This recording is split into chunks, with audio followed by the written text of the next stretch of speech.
folks, we're back here on the Bossman Show for our edition here. New show this year. WDJY doing big things, but our affiliates all around the world, the Boston Radio Network. And was just driven by Sherman Williams, former Dallas Cowboys running back up to Emmitt Smith, Super Bowl champion, talking about his story with us, a Crimson Cowboy. But now, I'm going to bring to you all a friend of mine. When you watch Atlanta Hawks games, you hear the organ in the background, the defense, and Let's Go Hawks, and the nice little tone he plays when somebody calls a foul. It's my man, Sir Foster, here on the Boss Man Show. What's up, Foster? How you doing, brother? JR, what's going on, man? How you doing? Hey, man, I'm doing great, man. New year, new show, new surroundings, man, new affiliates. I'm blessed, man. Awesome, man. Happy 2018 to you. No doubt, you too, bro. No doubt, man. And Foster, for all new listeners here on WDJY and our affiliates that's picked up the show this year, man, who may not have known about your backstory, your humble beginnings in Fort Valley, Georgia, playing in churches to becoming a house organist. If you could you just give the people a little bit of background about yourself, and let's talk about that day, 2012, that really changed your life to spur you the way you are today? Basically, well, I'm going to make this as quick as possible. I was born in Fort Valley, Georgia. I always wanted to do music. I played anywhere that I could, any person, anywhere that would hire me. I moved to Atlanta to pursue that dream, and life's been good since then. I hooked up with the Hawks, I think back in 2009, so this is my ninth season playing the organ for the Atlanta Hawks. It's been a dream come true. I've also played, I do studio work, I do all types of stuff, and, I'm just trying to, just get bigger and better every day. So, life's been real good. Yes, indeed. Foster, I remember because when I got out of college, when you started, because in '09 I graduated, I also come at the Hawks game and said '09-10 season I got out of college, and that's when you was starting to play with the Hawks. So you kind of started when I got out of school. That's how we know when you started, because I got out of school when you kind of got going with them. So it's always been cool, man, hearing that different flow, because most arenas have just the DJ kind of a person, but when you show flair, you play anything and anything, and you never know what you may play. And people don't believe what telling us about you. You can tell them for yourself. You don't have a playlist. You just play what you feel and go see how it goes. Absolutely. I go into each game. I'm always learning new songs every day. That's just something that I do just as a musician. I always want to get better. You never want to stay stagnant. And I just go into each game and just kind of let the game dictate, what I play. And you have to let the mood dictate the music, and that's why the music fits. I'm grateful to the Hawks for giving me that opportunity to really just be myself. And the feedback has been overwhelmingly positive. People really love what I do, and that's always a good thing. And for people who don't realize this, Foster, you've also played at the All-Star game, the rookie game.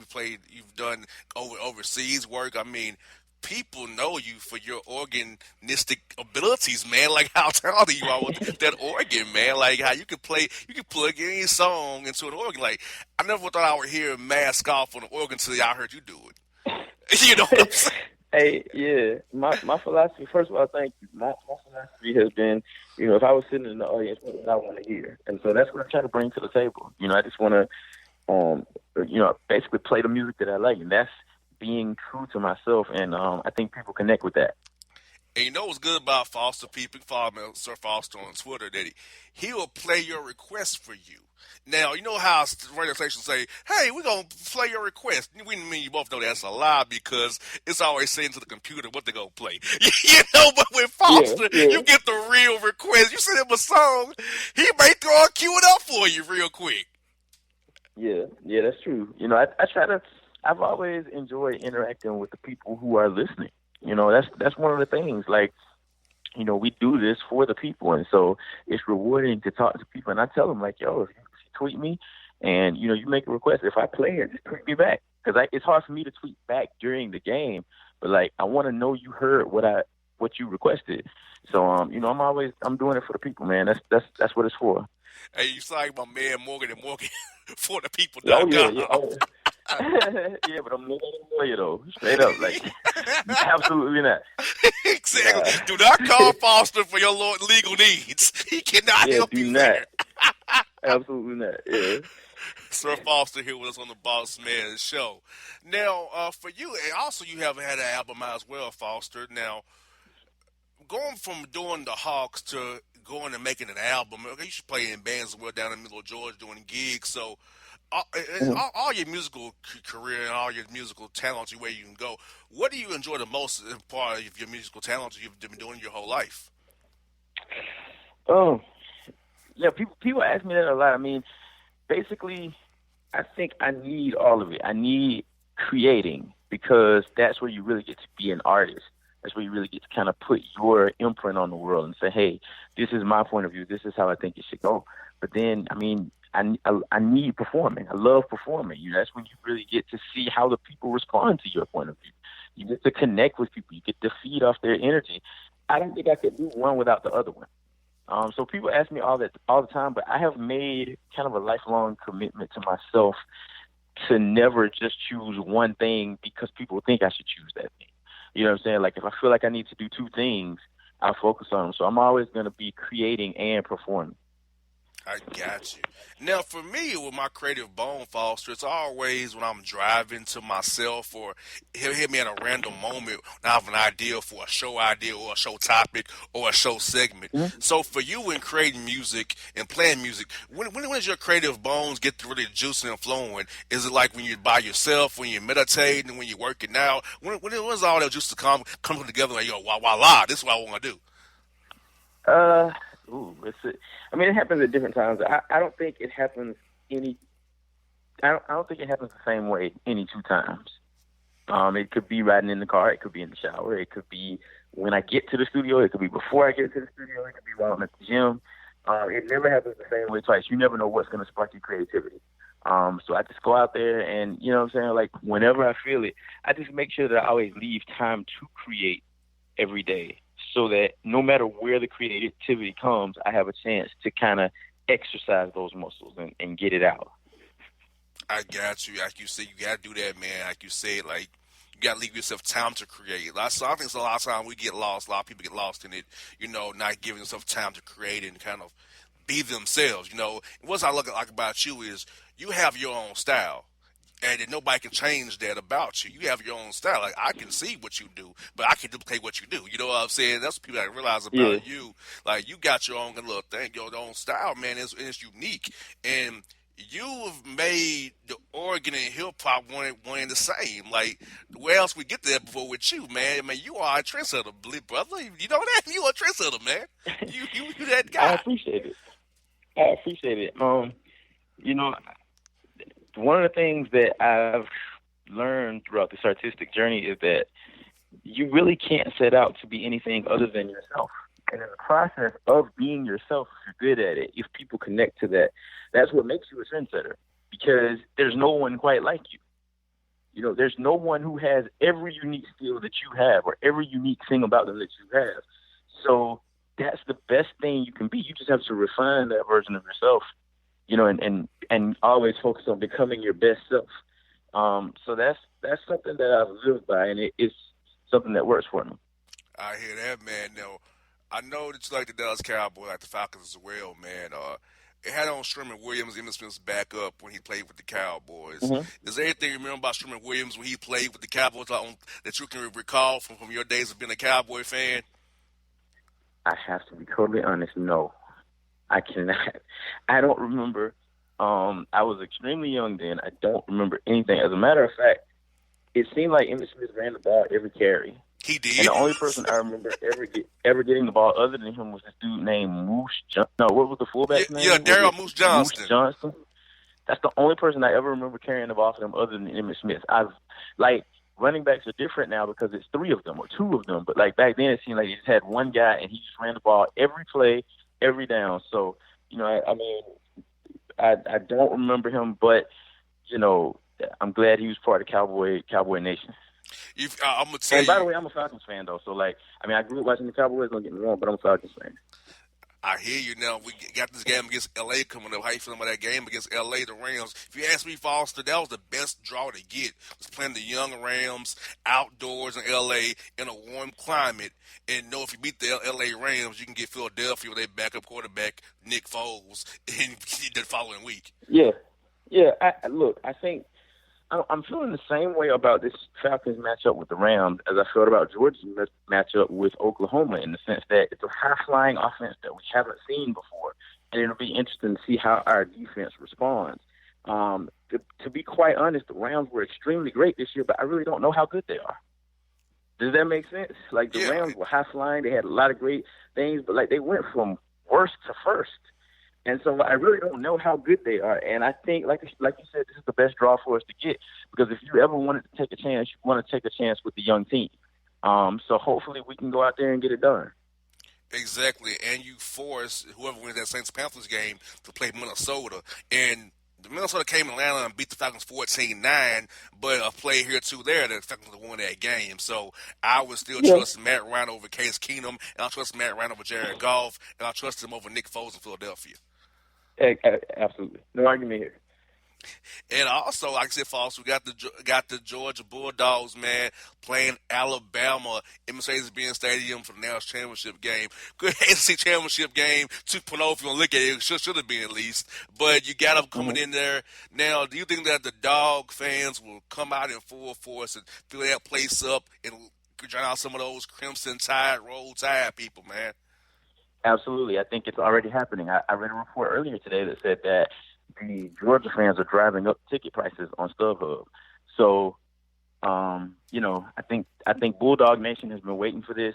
I don't even think we've been to a national championship game since 1983, let alone won one. I think, we won one in so long ago, I don't think any of us were alive. So, Bulldog Nation has been ready. It's going to be tough, but I think we can get it done. And final one for you, Fox, is if you wasn't the musician that you were, the talent that you were, what would you be doing with yourself, man? I have no idea. I don't think I would exist. I've never, this whole being an artist thing wasn't a choice for me. It was something that chose me. I would be absolutely miserable doing anything else. And I've never really done anything else. Even, as a child, I was playing music. So I would not be here. That's basically it.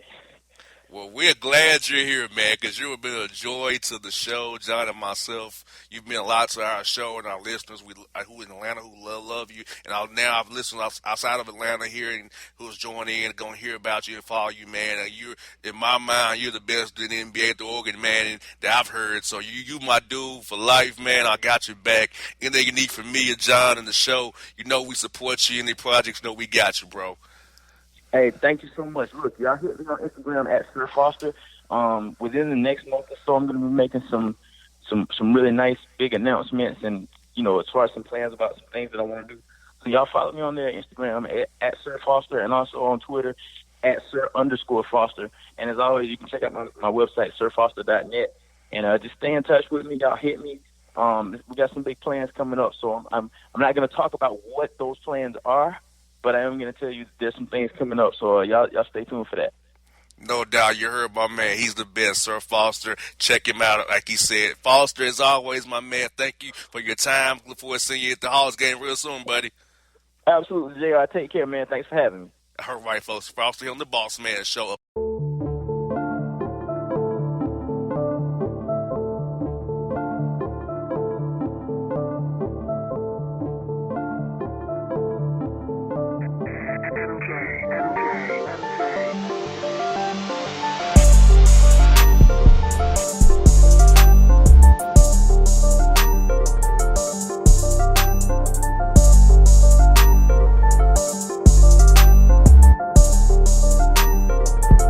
Hello, my name is Travis Williams, President and CEO of Academics and Athletic Consulting, focusing on educating and empowering tomorrow's collegiate athletic leaders. My passion is for the education and genuine concern and care for today's student athlete. It's the centerpiece of my life's work. A college education, both in and out of the classroom, is a truly rewarding benefit. For more information on AAC, you can go to www.academicsandathleticsconsulting.com.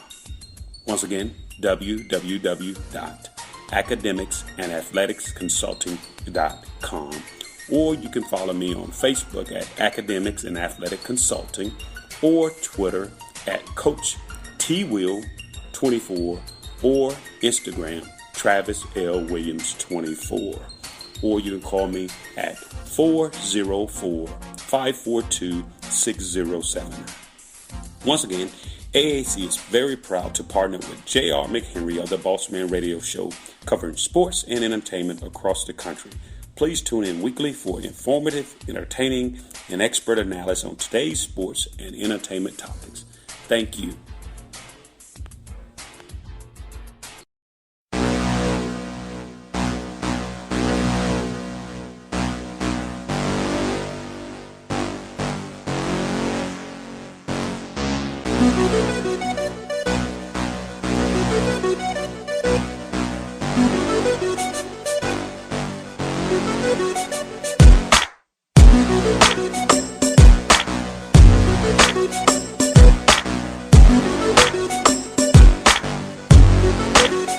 Folks, we're back on the Bossman Show, first show here at WDJY 99.1 FM, Boston Radio Network of the year. And I got some of you off here at the show know my man, Metro New York, Salute Magazines. He's my boy. We've been doing radio since 2013. Boston Bone segments. We're going to get him back going again. You know, I got 4 hours to fill, so Bone know he can come on the show whenever he wants to. It's my man, Tony T-Bone Williams. What's good, bro? What's good, brother? How you been? Happy New Year, brother. Happy New Year, man. Hey, I'm good and cold, man. This that's what I am. I'll tell you. Look, man. You say you're cold in ATL. I'm in northern New Jersey. We know cold. Man, look. I woke up this morning. If a wind chill of 6 degrees.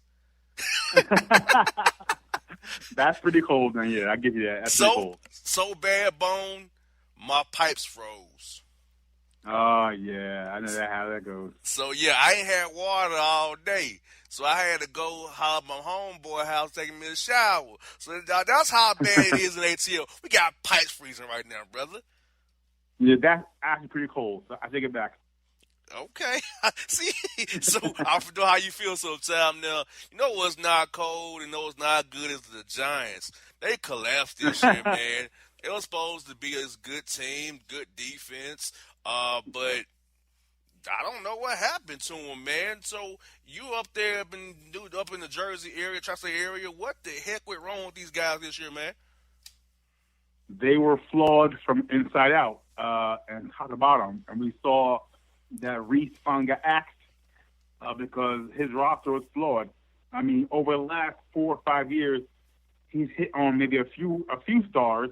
He hit on JPP. He hit on Beckham. But the O-line was always a problem. And it wasn't from a lack of trying because Reese would spend high draft picks on O-linemen. Eric Flowers, Justin Hugh, Richburg.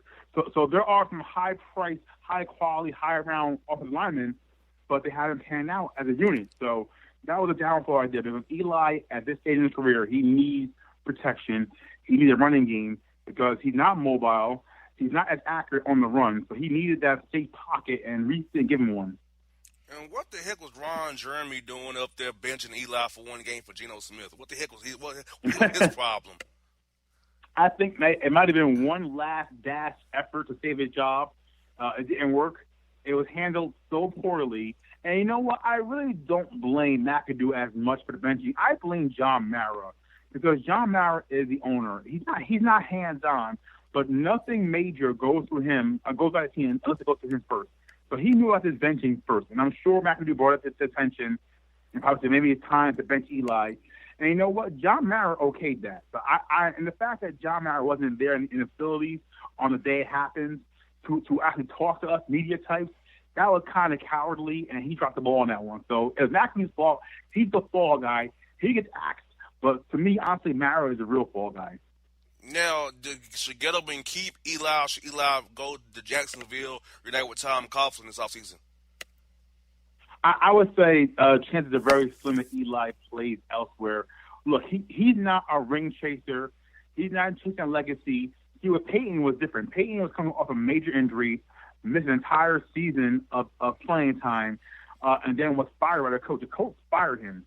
So it wasn't like Peyton said, you know what, I'm gonna go off in sunset and say I'm done with this. Peyton had a vendetta. He had a vengeance in his heart.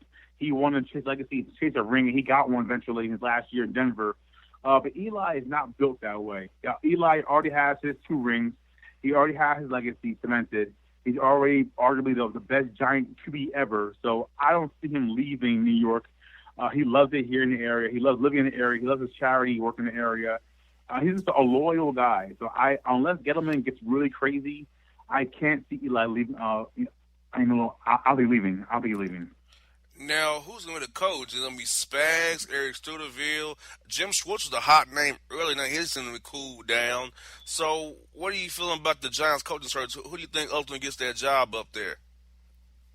Well, first and foremost, I thought that Louis Riddick was a better fit as a GM or Scott Pioli.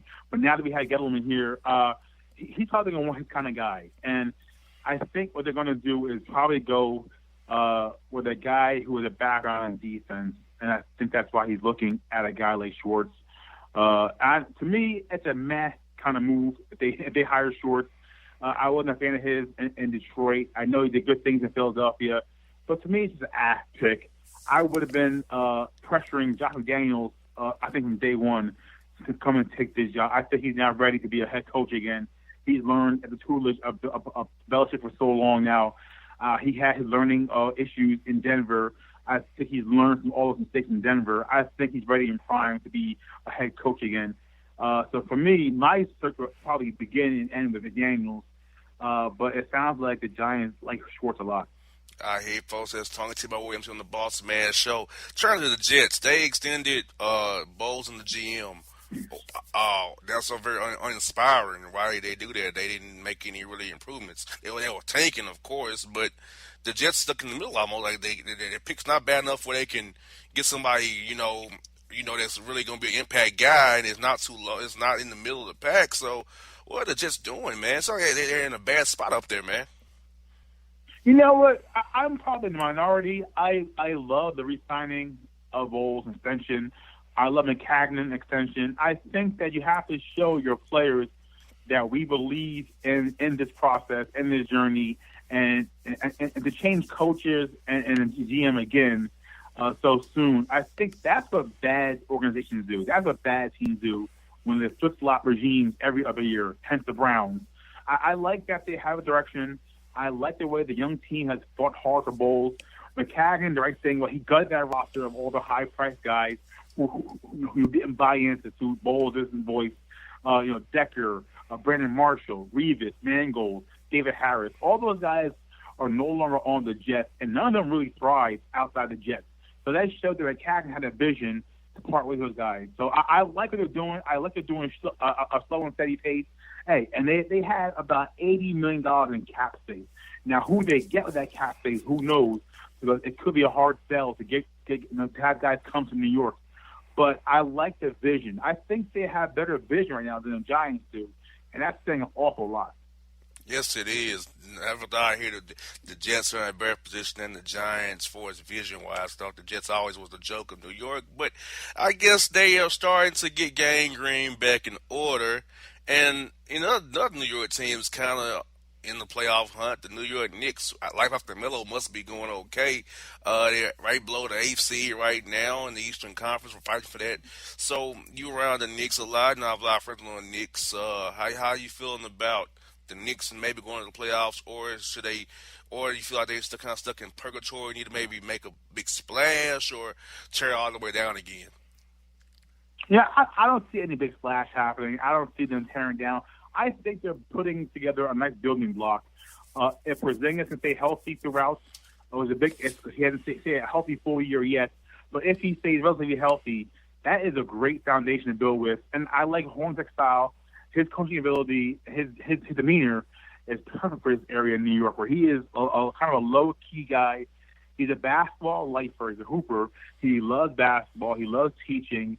And he doesn't get rattled by the media up here, which I think, honestly, it's a big thing in the NBA. If you're a head coach, you're so visible, we're always in press conferences in the media.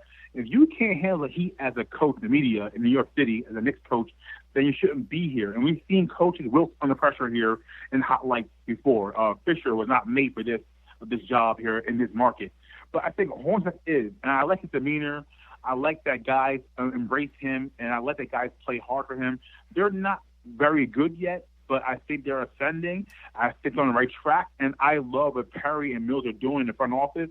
They've done so much so fast already. They've done so much more now within the first 6 months of the regime than Phil Jackson in the first 4 years. I agree. Phil needs to go for sure.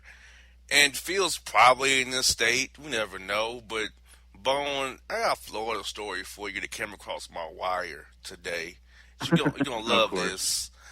A Florida man was arrested, get this, after trying to set his girlfriend on fire, getting electrocuted because her dog ate his chicken fingers and her other son used his contact solution. What's going on, Bone? That sounds like a man who is hungry and can't see. You know what? I'm a big fan of chicken fingers, so I'm not saying abuse pets and things on fire for them, but chicken fingers, if they're made right, they're bomb. So to me, it's kind of a toss-up. I mean, I don't think you should set anyone on fire or injure animals over them, but chicken fingers sometimes are pretty tasty.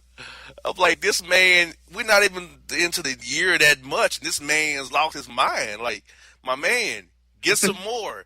Go to CVS or Walgreens, get you some more solution. Vaseline don't cost that much. Yeah. Hey, I agree. I agree with the solutions. Unfortunately, I have good eyesight. I don't need solutions. I don't need eyeglasses. But I understand. Just go to CVS, man, or Rite Aid or Walgreens. Go somewhere and get that for $8, $10. That's fine. But you know what? As we talk, you and I, off air a lot, sometimes when we go to press boxes or we go to team facilities, some of those food is banging. So if you get some good chicken strips at like a press box facility, I kind of understand. Just don't get a to-go box. Just don't bring your own to-go box in there to cipher the team's food. That is hitting close to home. Exactly. Like, so much so that you have a power play happening behind the scenes to return somebody back because of a to-go plate. God love it. Just never know. Sloop Magazine coming soon. Breaking news, dang it. There you go. There you go. It's coming soon. Yes, it's gonna break you guys soon. You'll see. Yes, indeed. Yo, hey, Bone, when that contract gets signed, when this guy returns back, you'll know first. Yeah, I can't. Hey, I can't wait for the juice, man. I can't wait. It's crazy, man. Yes, it's all crazy. Yes, indeed. But Bone, man, you done brought you, man. Hey, glad to have you on the new show, man. You've been with me since early in the game, man. So glad to have you with us on the new show as well, man. Stay warm in Northern Jersey. Make sure Knicks play well, my friends. Keep doing what they're doing up there with the Knicks, so you guys can maybe get the 8th season playoffs. I hear you, bro. Thank you, man. Hey, quick message. I just say how happy I am, and I'm proud of you, and you're killing it down there. So keep it up, man. Really. Thank you so much, Bone. You welcome my brother to me, man. I appreciate you for that, folks. That's my man. You hear him on the show a lot this year. Come on, T-Bone Williams, Metro New York, Salute Magazine on the Bossman Show. Gonna have more show for you coming up after the break. We out.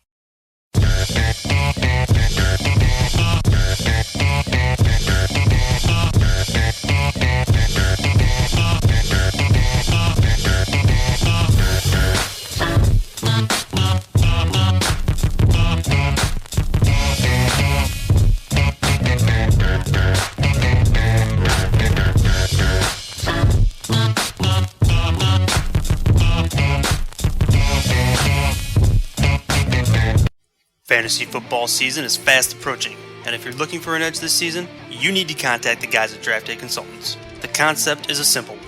Draft Day Consultants takes your requests and connects you with one of their trusted analysts, who then guide you through your draft, whether you just need a sounding board on decisions, or if you need them to conduct your entire draft. Draft Day Consultants has you covered.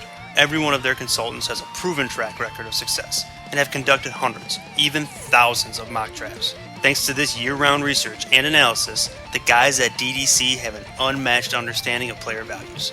So gain an edge on your league mates this season by hitting up draftdayconsultants.com. That's www.draftdayconsultants.com.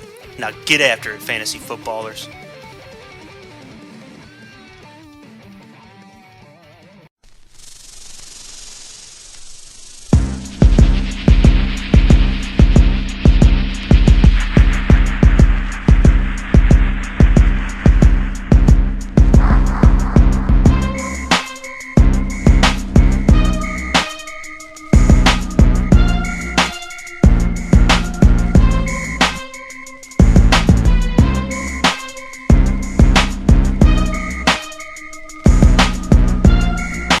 Folks, we're back in the JR the Bossman show. I work for the Vol Network, talking about the Tennessee Volunteers. I met him in a Titans game earlier this year. My man, Vince Ferrara. How you doing, Vince?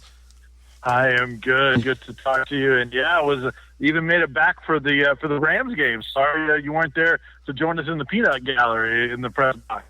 Yeah, man. I was with the Falcons that day, man. I was down there in New Orleans seeing them get destroyed. Hey, Falcons are in the dance, so that's what counts. So are the Titans. So. Looking forward to being in L.A. for the Rams game. I can't wait for that, man. I just can't wait to see what we do. I think we got a good draw, Vince, playing the Rams. If you beat the Rams, you got Nick Foles. If you got Nick Foles, you have a chance, my man. Yeah, no, I thought the Falcons, if they got in, because they have as talented a roster as anyone that, frankly, has underachieved a little bit, I think, this year, that if they got in and they get their act together, especially offensively, that I don't know that many teams would want to see them with their experience and talent. So, yeah, I think you're right. I think they definitely got a shot. Yes, indeed. Well, Vince, I want to ask you about we're talking about the Tennessee coaching search, man. I was watching them from afar, watching it on Twitter, reading reports, man. What was going on behind the scenes with the Tennessee coaching search, man, with the AD and then Philip Foreman forcing him out? They had Shiano. They couldn't get nobody. Like, what was going on, man? Fill us in about that. Wow, a summary of that mess. I mean, it's just we've never seen anything like it. It just was uncharted territory because you had the coaching search that fans wanted to start earlier during the season after the Alabama game. They wanted the Tennessee to be the first one out there looking for a coach, which of course never leads to that team getting the best coach or an elite coach, because those coaches are going to want to wait. So fans are frustrated just from that. Then I don't think they really had a whole lot of confidence in John Currie leading the search. So then as more time passed, the more fans started to talk about John Gruden, which of course was never going to happen. Yeah, those groomers were there earlier in the year, and it was all a fantasy. It was never going to happen. But boy, if you said anything about it not happening, the fans would get so upset with you. So then you set your sights on John Gruden, and that obviously didn't happen. Then Chip Kelly goes to Florida, and that really set things rolling, the domino effect. Or, he was talking about decided between Florida and UCLA. He passed on Florida and went to UCLA. That left Florida open for Dan Mullen. And if Chip Kelly was didn't take the UCLA job and took the Florida job, Dan Mullen likely is Tennessee's coach, and none of it actually happens. And Tennessee gets probably their first guy. Well, since Florida was open, Florida went to Mullen, and then that set the ball rolling. Then John Currie went to his second choice, and that was Greg Schiano. And why he was the number 2 choice, I don't think any of us can really tell you, because I think he was a flawed candidate even besides all the Penn State stuff. But you know what happened with all the protests and everything, which I think Jared, was about the Penn State situation and Tennessee not wanting anyone with any sort of baggage. They weren't impressed with him as well. That was a factor, but it was about that. The national media, I think, got it completely wrong in that they painted the picture that Tennessee fans were upset that John Currie was about to hire a guy that had something to do with the Penn State situation, but the national media made it seem like, well, because it wasn't John Gruden, they're just mad that it was somebody else. Well, that wasn't the case. When they hired Jeremy Pruitt and when everyone else's names came up, no one was protesting. No legislators were contacting UT. It was all about a negative image they wanted to stay away from. So after that all went down and Greg Schiano, they had to back out of the Greg Schiano deal, then they got turned down a bunch, and it was an embarrassing set of circumstances, made it even worse. But I think in the end, just before the end, when they finally decided that John Currie couldn't lead the search, they're trying to fire him for cause. He is still technically suspended until they work out the full investigation and get their legal T's crossed and I's dotted, then they're going to try to fire him for cause. And then Philip Fulmer took over. Another factor in that is that then the search became all Philip Fulmer's and not Jimmy Haslam, Peyton Manning, and a whole bunch of cooks in the kitchen. And that was a problem with the first part of the search for Kerr. There's too many people involved in that. So I think it was a real positive to get Philip Fulmer just running the search on his own, kind of calming the waters down. He was looking at a couple of defensive guys, Jeremy Pruitt, who I think, considering what they went through and all the negativity and heat they took nationally, I think they ended up with a pretty good coach that is still in the national spotlight now, as you know, with Alabama as their DC. Yeah, we'll see him. I'll see him actually on Monday night when the game's down here in Atlanta at the Mercedes-Benz Stadium. So looking forward to that game right there, Vince. The SEC battle for the national championship right there, man. And I also want to ask you about the Tennessee basketball team because, Vince, it's on Twitter, I'm always hearing fans killing Rick Barnes. And I know losing to Bruce Pearl tonight is not going to go well with Tennessee fans because they all love Bruce Pearl. They loved him from what I could tell.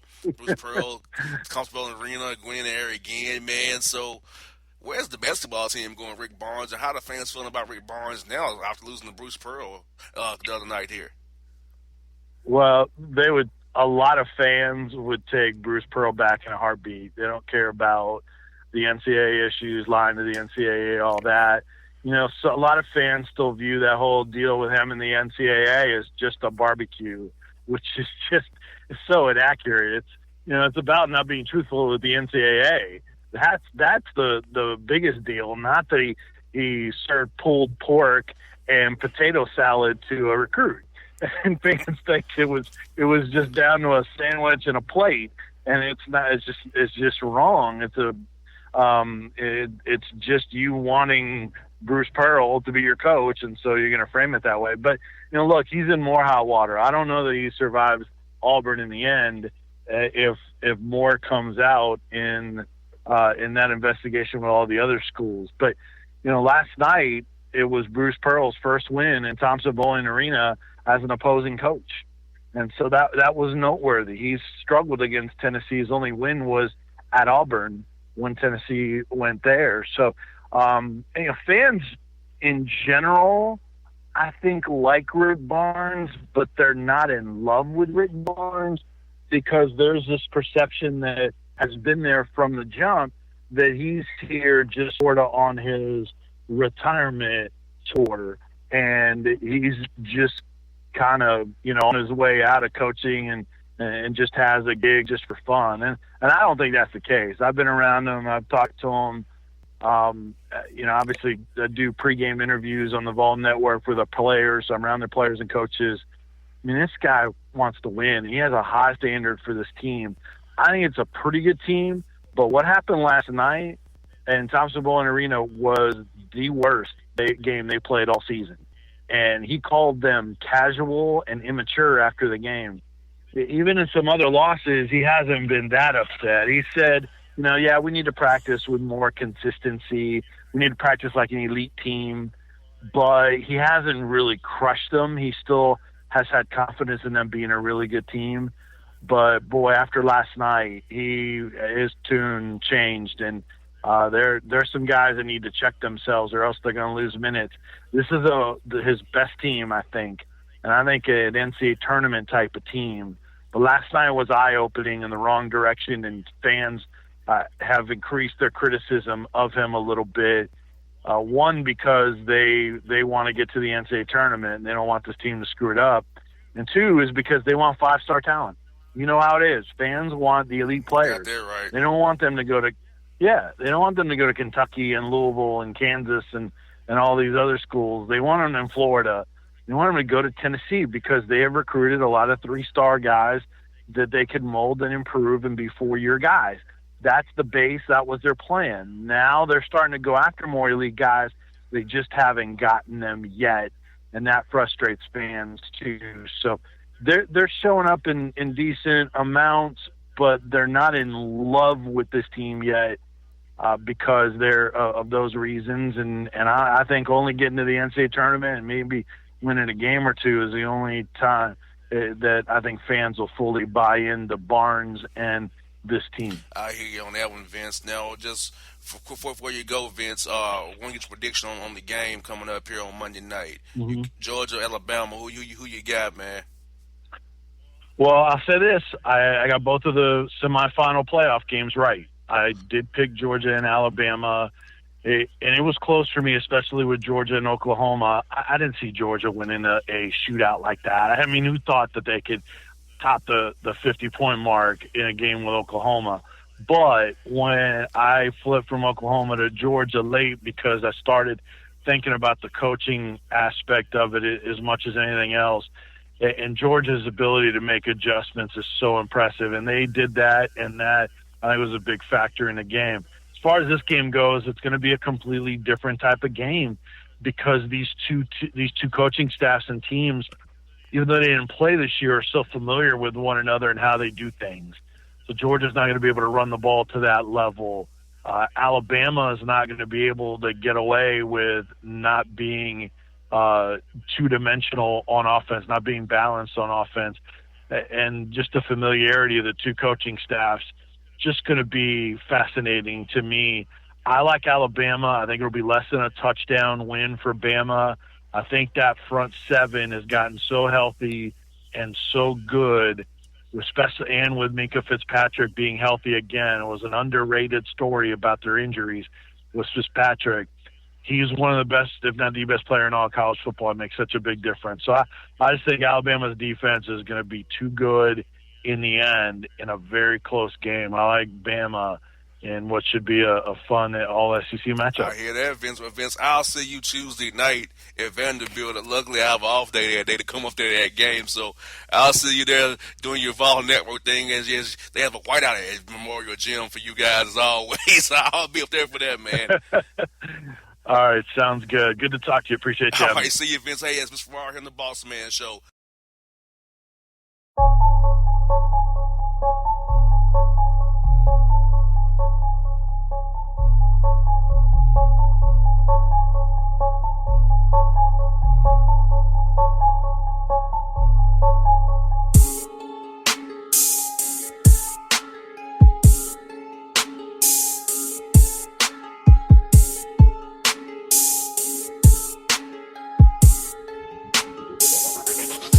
Yeah, it's your man JC, the host with the most, baby, and it goes down each and every Saturday night right here in the city of Memphis. That's right, y'all. It goes down at Clicks Sports Bar Memphis, baby. 3705 Malco Way, Memphis, Tennessee, 38125. Come out and join us, the Three Kings, each and every Saturday night for the livest karaoke in the city. Everybody gets in free till 10 p.m. Only $5 after. Great food. We got drink specials. We got all kind of games, man. We got the pool tables popping. Whatever you want, we got you, man. Come on out. Have a good time with us each and every Saturday night. That's Clicks Sports Bar, Memphis.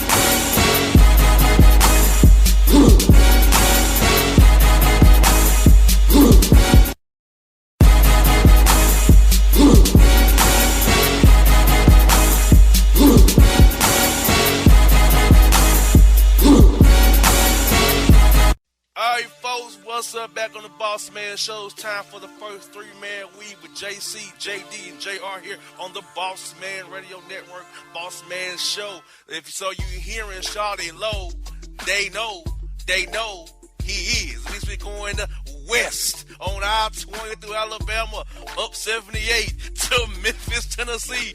My man, JC Smith. What's good, bro? Boss Beckler. What's going on, man? Happy New Year to you fellas. Can you still say Happy New Year, like, even though it's January 10th? Is that still okay? As far as I'm concerned, I say let's say 2 weeks. We give it 2 weeks, okay? So, anything outside 2 weeks. Yeah, I never knew what the official cutoff was for telling someone Happy New Year. Yeah, I feel you, bro. I feel you. And we here at 3-Man Weave. You wanted to cover LeVar Ball, and JC want to talk about that, man. JC, LeVar Ball is all the way over Lithuania with his mustard teeth, causing ruckus over here in the States with the Lakers, man. So, when is Lonzo gonna grow a pair? Tell his daddy to chill out because he's messing up his professional life. Because look, it's gonna be the Lakers gonna need to trade Lonzo Ball away from the Lakers because they don't do his daddy's mouth, and his daddy is talking junk and he's undermining Luke Walton. So, what's your take on LeVar Ball, the big baller who has an L from the Better Business Bureau, not the BBB that he talks about? You know what? In regards to LeVar Ball, and I gotta give credit to Michael Rappaport. I heard him this morning on Skip and Undisputed. Skip and what's my man's name? Shannon Sharp. Shannon Sharp. Yeah. I heard Michael Rappaport say when LeVar Ball goes low, we should go lower. Meaning the Lakers should go lower as far as anytime that LeVar Ball is disrespectful or says something outlandish or crazy, Luke Walton should say something disrespectful, outlandish about LeVar Ball. Lonzo, to answer your question, boss, Lonzo is never going to grow up here because I think he feels indebted to his dad to some degree, feeling like he would never got to where he is now with Valley's father. So the person that I blame for this whole situation with LeVar and letting LeVar grow into a cancer and a distraction around the Lakers, I blame Magic Johnson. I think Magic should have saw this coming with LeVar Ball. I mean, because everybody saw this coming. Like, unless you completely ban LeVar Ball from the practice facilities or ban him from the the arena, he's going to be a distraction because he loves the hype. He loves this newfound celebrity that he has because he's like that that parent that lives through their children. That's who LeVar Ball is, and I think Magic should have sat down LeVar a long time ago, or maybe like when they drafted Lonzo. He should have sat down with him somewhere at his house or wherever. It was like, look, you got him this far, okay? Let us take over, and we don't need you all in the interviews. We don't need you all in the press conferences. Thinking it's about you, because at this point it's about your son. And basically LeVar doesn't see that he's making it 10 times worse on Lonzo. And he's making it even worse for the younger kids because they're never going to, experience their full potential because Lonzo is trying to live through them also. So the person that really should have shut all this down a long time ago was Magic Johnson. Now, JC, let's real quick touch on that F rating he got with the shoe company from the Better Business Bureau. I got to touch on that real quick because that thing's going to go sideways real quick. I don't know how much you read about this whole thing or know about it, but they don't just give F ratings for the hell of it. Like, you have to earn that bad boy. And from what I'm seeing out there, there's a lot of unhappy customers that have purchased these shoes that they're selling. What's your take on that whole thing? Beckler, man, I'm glad you brought that up because I saw it also from the beginning. I knew exactly what was going on with that situation. That whole Big Baller brand is nothing but a pyramid scheme. That's all it is, man. Like, LeVar Ball is the black Bernie Madoff, at this point. Because when you think about it, like, I saw it from the jump. When I first heard about a back order or, you got to wait months before you can get the product, I was like, all they do is pocket the money. They're going to ship out some shoes. But as far as, supplying the masses of the people that try to order the product, I knew it from the beginning it was going to be a problem. Because I think all they were trying to do was, first of all LeVar wanted to do was get Nike, Adidas, or, one of these big shoe companies to license his Big Baller brand and, to license the product and sell, through Nike or whatever. But once he saw that Nike wasn't going to budge or give him the money he was looking for, he was like, you know what? I can run the biggest basketball shoe Ponzi scheme ever, and promise people product, and I'm gonna charge a ridiculous amount for a shoe that normally wouldn't cost more than $20 from the looks of it and the material that goes into it. Let me charge $500, and I bet these fools out here will be like, wow, this guy is so creative. He's an entrepreneur, and he's charging X amount of dollars. Man, let me go ahead and support him. And that's exactly what happened, man. And now, like I said, he has the F rating through the real BBB. And like you said, I would look into suing. If I could, I would sue. If I was a person that bought or spent that money and I haven't received my products yet, I would look into legal recourse into some type of lawsuit or something in order to not only get my money back, but to sue the pants off a Big Baller Brand. And I would try to take the whole thing down, man. I would try to sue him for as much money as he made. That's how much I would sue LeVar Ball for. You know what I see coming, JC and JR, is class action lawsuit. There's attorneys out there just licking their chops, trying to gather names up and get people to sign on to reach that class action threshold so they can get that bad boy into court and file it and get some big payday out of it. If I had to guess, that's how this is going to end, with a class action lawsuit. Absolutely. It's coming. No doubt. LeVar Ball has already started off the year taking an L with his F, just like his teeth are an L. My man, Bleach, the dentist, mix in a whitener. Come on, my man. You the big baller. But you got mustard chiclets, my man. Get it together, brother. Come on. You got the natural gold tooth. Never lost. Never flossed. That was a good one. Never flossed. Stay in your lane. Rembrandt, Crest, Colgate. That's a good one. And the surprise Florida story. You're going to love this, guys. We have a Florida man arrested after catching his pastor getting all close and lovey-dovey with his fiance at her OB appointment, rubbing her stomach down with the ultrasound lotion and getting close to her with a stiffy because he thought he couldn't come. He had to work. He showed up anyway and caught him in the act and then beat the pastor down in the OB, then beat the doctor OB down and threw them all in some kind of biohazard pool of nasty. Wait a minute. That's what's going on, boss. That's like 5 stories divided into one. Exactly. Man, we need to edit that one, man. That's too much going on, man. Okay. You got to chop that one up. So here you go, JC. First of all, why are you getting freaky with the ultrasound jelly? Okay, that's not right. Just if you're gonna do something, bring some kind of like scented massage oil with you or something. Why are you getting nasty with the ultrasound gear? Like that's a different level of freaky right there, right? Or maybe that was the only lubricant he had, available. That could be. That's what I'm saying. You got like. But they at the OB doctor though. But why would? Okay, listen to her. This is me. Why are you inviting your pastor to your OB appointment because your fiance can't come because he has to work? That's my first question. That's segment number 2, bro. Like, what? Why are you inviting anybody? But like, that's. Then the fiance pops up and catches my man with a stiffy, rubbing the jelly on it and getting kind of close and lusty eyes for her, and then beating him and the OB down, throwing him into the biohazard pool.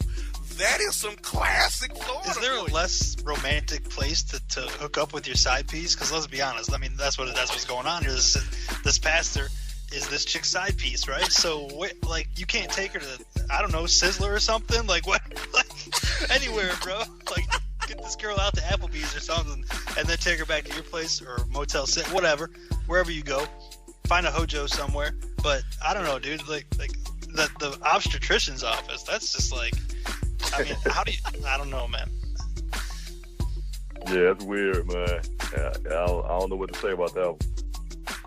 I don't know either, bro. But that's Folks, we all want to do it each week over 3-Man Weave. Folks, we're going to have you a sports story or two, then a Florida story to blow your mind each week. The 3 J's here, JC, JR, JD. We are the 3-Man Weave. Catch on the Bossman show every week. And catch my man if you're in Memphis, Tennessee. Click Sports Bar, 3705 Malcolm Way. Ain't that right, bro? That's right, man. And real quick about good spot to take my chick Beckler. Applebee's, did you know they're the official eatery for all guys and sidekicks? Did you know that? I did know that. I thought you were about to say Kohl's, though, my man. Get some Kohl's cash, right? That's the slogan, man. Applebee's. Take your side chick. Bring your side chick to Applebee's. You get free drinks, free fries, bottomless fries, something like that, man. Is that like? I just gotta ask real quick before you go, JR. Is that for real? Like they have actually been designated by the public as side piece central? Yes. Yes. That is awesome. Yes. I would absolutely capitalize on that. Oh yeah. Yes. Man. Bottomless fries, bottomless tenders, bottomless ribs. The Applebee's bottomless menu. There you go. You get a free hot dog. Free hot dog for your show. And maybe a free shake. Free footlong. There you go. That's what's up. Folks, get ready for every week. 3-Man Weave. JR, JC, JD. We out. See y'all. Peace.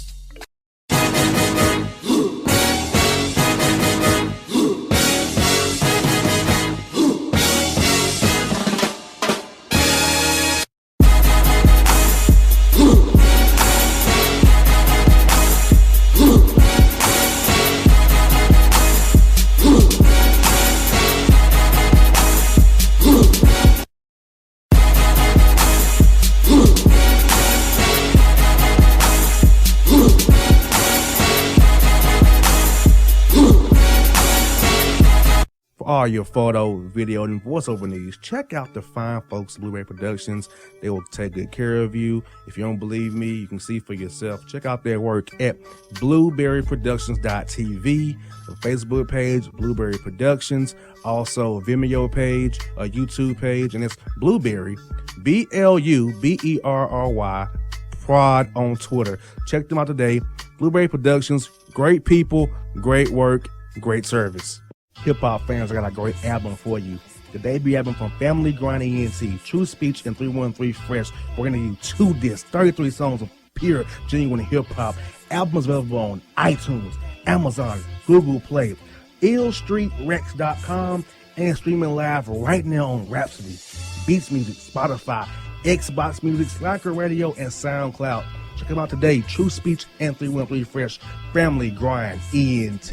Believe in it. Get it. Hello, college basketball fans. This is Donnie Tyndall, former head basketball coach, and we're getting ready to have a top 3 with Tyndall with JR the Bossman and John, myself, as we analyze the college basketball season team by team, break down stats and facts, and give you all the basketball scoop across the country on a weekly basis. We hope you'll join us and look forward to talking hoops with you on the Bossman Show.